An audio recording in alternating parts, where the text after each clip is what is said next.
بسم اللہ الرحمن الرحیم، السلام علیکم ورحمۃ اللہ وبرکاتہ۔ کہ کیا میاں بیوی برہنہ ہو کر ایک ساتھ نہا سکتے ہیں یا نہیں؟ تو یہ بات یاد رکھیے، جواب سننے سے پہلے اصولی بات سمجھ لیجئے کہ میاں بیوی کا رشتہ ایک ایسا رشتہ ہے جس میں اللہ رب العزت نے ہر طرح کے کام کو جائز اور حلال رکھا ہے، اور ہر طرح کے کاموں میں اگر بیوی کی شوہر نے دلجوئی کی تو اس میں ثواب، اگر ایک دفعہ ہم بستری کی تو اس میں ثواب، اگر بیوی کو ایک لقمہ منہ میں ڈالا تو اس میں ثواب۔ نیز یہ کہ آپ علیہ الصلوۃ والسلام کے طرز عمل پہ زندگی گزاری بیوی کے ساتھ تو پوری زندگی ہی ثواب اور نیکیوں والی، پوری زندگی ہی اجر و ثواب والی۔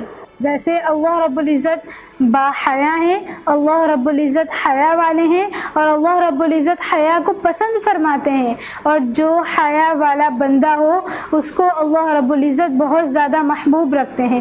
اگرچہ میاں بیوی کا آپس میں ایسا کوئی پردہ نہیں، لیکن اس کے باوجود اگر آپ اللہ کی خاطر آپس میں حیا والا رشتہ اختیار کرتے ہیں تو اللہ رب العزت آپ کی زندگیوں کو بھی ویسے ہی بنا دیں گے۔ اللہ رب العزت آپ کی نسلوں میں بھی حیا کو پیدا فرمائیں گے، آپ کی نسلوں میں بھی حیا کو سرایت فرمائیں گے۔ تو میاں بیوی کا ایک ساتھ نہانا یہ بالکل درست ہے۔ حدیث پاک میں آتا ہے کہ آپ علیہ الصلوۃ والسلام اور حضرت عائشہ فرماتی ہیں کہ میں نے اور آپ علیہ الصلوۃ والسلام نے ایک ہی برتن سے غسل فرمایا۔ اگرچہ آپ علیہ الصلوۃ والسلام اور حضرت عائشہ کا غسل فرمانا یہ اتنے اندھیرے میں ہوتا تھا کہ دونوں کو ایک دوسرے کے بدن کا کوئی بھی حصہ نظر نہیں آتا تھا۔ حضرت عائشہ فرماتی ہیں کہ ساری زندگی میں نے آپ علیہ الصلوۃ والسلام کے ساتھ گزاری، لیکن میں نے آپ علیہ الصلوۃ والسلام کا کوئی عضو بھی نہیں دیکھا۔ یہ بہت بڑی بات ہوتی ہے کہ میاں بیوی کا اس طور پر حیا والی زندگی گزارنا کہ کوئی عضو نہ دیکھ پائے۔ آج کل ہمارے یہاں کیا ہوتا ہے کہ کوئی پردہ ہی نہیں ہوتا، اگرچہ درست ہے، اگرچہ جائز ہے، لیکن پھر بھی اس کے باوجود بھی ہمیں حیا والی زندگیاں گزارنی چاہیے۔ ہمیں حد تک کوشش کرنی چاہیے، حتی الامکان کوشش کرنی چاہیے کہ ہم حیا والی زندگی گزاریں، نبی علیہ الصلوۃ والسلام کے اسوے پر زندگی گزاریں، آپ علیہ الصلوۃ والسلام کے طریقے پر زندگی گزاریں۔ حضرت عائشہ اور آپ علیہ الصلوۃ والسلام کی محبت مثالی محبت ہے، اس کے باوجود حضرت عائشہ فرماتی ہیں کہ میں نے ساری زندگی آپ علیہ الصلوۃ والسلام کا عضو نہیں دیکھا، آپ علیہ الصلوۃ والسلام کے جسم کا کوئی حصہ نہیں دیکھا۔ اور آج کل کیا ہوتا ہے کہ بالکل بے پردگی، دوسروں کے سامنے بھی کمرے کے اندر بھی۔ یہ یاد رکھیں جائز ہے، بالکل جائز ہے، لیکن حیا والی زندگی سے جڑنا یہ ہمارے لیے انتہائی ضروری ہے۔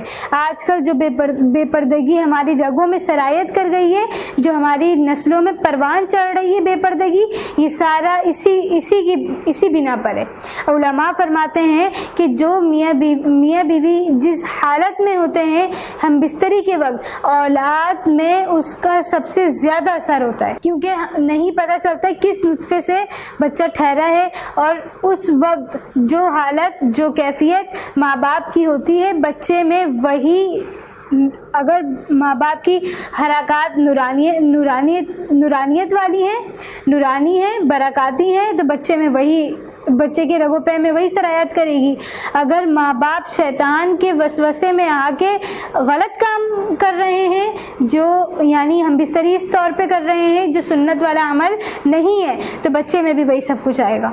رہی بات یہ کہ میاں بیوی ایک ساتھ نہا سکتے، تو یہ یاد رکھیں میاں بیوی ایک دوسرے کا لباس ہے، میاں بیوی کے درمیان کوئی بھی پردہ نہیں۔ میاں بیوی ایک دوسرے کے ساتھ نہا سکتے ہیں، ایک دوسرے کے سامنے نہا سکتے ہیں، برہنہ ہو کر، غیر برہنہ ہو کر، ہر طرح سے نہا سکتے ہیں، لیکن پھر وہی بات کہ حیا والی زندگی کو اپنائیں تاکہ اللہ رب العزت خوش ہوں، اور اللہ رب العزت اپنی رضا کی برکت سے ہماری زندگیوں کو سنوار دیں، ہماری نسلوں کے اندر پردے والی زندگی عطا فرمائیں، ہمارے نسلوں میں پردے کو پروان چڑھائیں، ہماری نسلوں میں بھی حیا والی زندگی آئے۔